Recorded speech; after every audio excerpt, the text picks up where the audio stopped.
Hi friends, అందరికీ good afternoon. అందరు lunch చేశారా ఫ్రెండ్స్? నేను ఇప్పుడే చేస్తున్నాను. బీరకాయ కూర వండిన ఈరోజు. చూడండి, కూర అయితే మొత్తం ఫినిష్ అయింది. మస్తు టేస్ట్ ఉన్నదట బీరకాయ కూర. ఉల్లిగడ్డ లేకుండా వెల్లుల్లి కాడలతో వండిన, మొత్తం గ్రీన్గా వండేసిన. ఇంత కూర ఉండే, కూర మొత్తం తిందా. సూపర్ టేస్ట్ ఉన్నదట. గ్రీన్ ఉన్నది కూర. చూడండి, దీంట్లో కారం పొడి లేదు, ఎండుమిర్చి లేదు. ఎట్లున్నది చూడండి, కలుపుతుంటేనే నోట్లే ఊరిలు వస్తున్నాయి. సూపర్ ఉన్నది, గ్రీనిష్గా పుడుతుంది.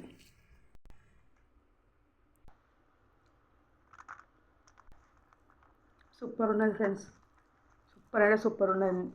నెయ్యి తిన్నట్టుగానే ఉన్నది, అంత కమ్మగా ఉన్నది.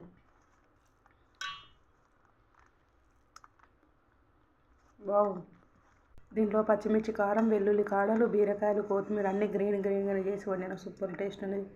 తింటున్నా ఫ్రెండ్స్. బాయ్. మరి ఈ కూర ఫుల్ వీడియో కింద లింక్ ఇస్తున్నాను, చూడండి. సూపర్ టేస్ట్ ఉన్నది వండిన. మరో నెక్స్ట్ వీడియోలో కలుద్దాం. బాయ్.